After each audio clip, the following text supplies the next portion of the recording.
40 million casualties, 20 million dead, 21 million wounded. The Great War was nothing of good, great nature, but of horrifying greatness. You've probably watched at least one film about World War I. All Quiet on the Western Front, 1917, Journey's End. These films have extremely different points of view, being from German soldiers and Englishmen. Though these are enemies, they tell the same stories. Stories of fear and courage, of grit and filth, of death and madness. Let's look at the beginning of the war. Austria-Hungary threatened the independence of Serbia, at least according to this man, Gavrilo Princip. He was a part of the organization the Black Hand, who did not like the Austria-Hungarians very much. Seeing Archduke Franz Ferdinand in line for the throne, they decided to have him killed. On June 28th of 1914, the Archduke and his wife were visiting Sarajevo in Bosnia and Herzegovina, where Gavrilo Princip shot and killed them both. Exactly 1 month later, after the Austro-Hungarians sent an outlandish list of demands to the Serbians, which was refused, the war began. Austria-Hungary declared war on Serbia, triggering a domino effect. Germany was allied with Austria-Hungary, so they declared war. But Russia was allied with Serbia, and France was allied with, sorta, Russia. So they both declared war. Later, when Germany would invade Belgium, England would also ally with France and declare war on Germany and Austria-Hungary. Even later, after a German message was sent to Mexico, asking them to attack the US, was intercepted by England and sent to the US, they would also join the Allies. The Ottoman Empire also decided to dip their toe in the war with the Germans and the Austro-Hungarians. Here's the final setup. War is horrible and tragic, so let's look at how some young men react to being sent to war. Not what you were expecting, huh? This is the newest iteration of All Quiet on the Western Front, being 3 in total, made in 1930, 1979, and 2022. The film exemplifies the push for young men to go to war, especially in Germany, where they were told that they would gain more honor and protect the fatherland. The English also did this, though to a lesser extent. They pushed men to join the army to protect their country and others. They poised going to war as a moral obligation. They did this best by suggesting that those who did not participate in the war were cowardly and should be shamed. Look at these different pieces of propaganda put up at the time.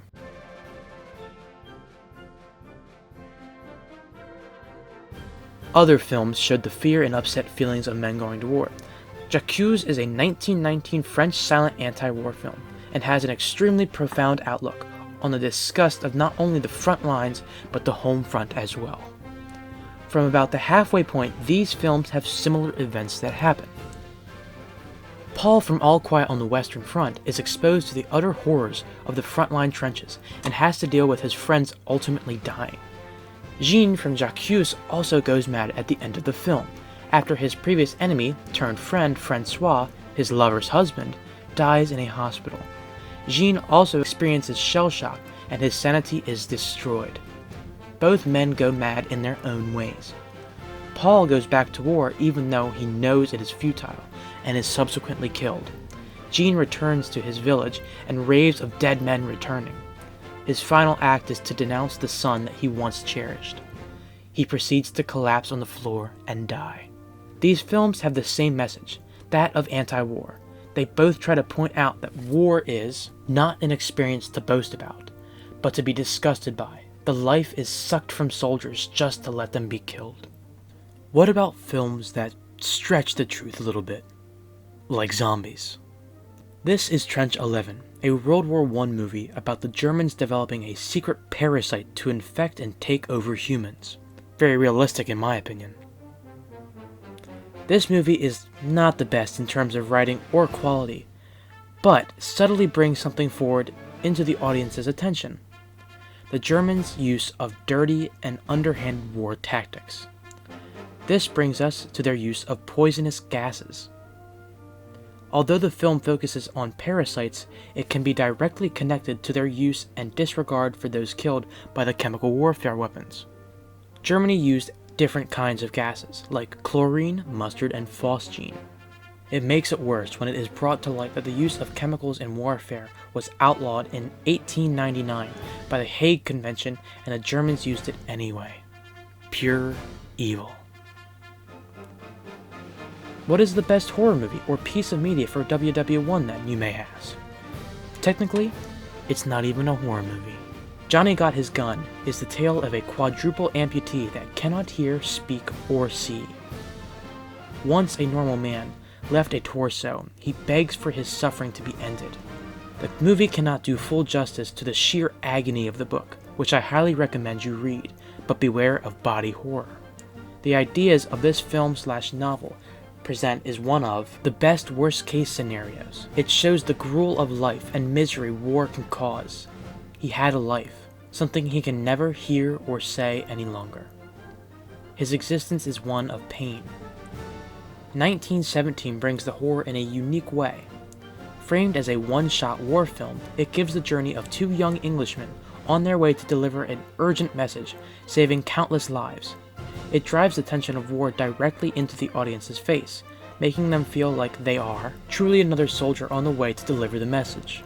It brings to light the urgency of not just communication, but of the war itself.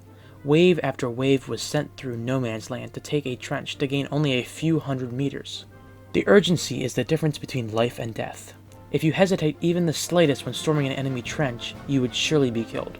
If you went as fast and aggressively as possible, you may have just survived. The journey and story of these men describes this urgency in a different manner, but still the difference between life and death. So to answer the question, how was the Great War great? It's not. The Great War is the worst war.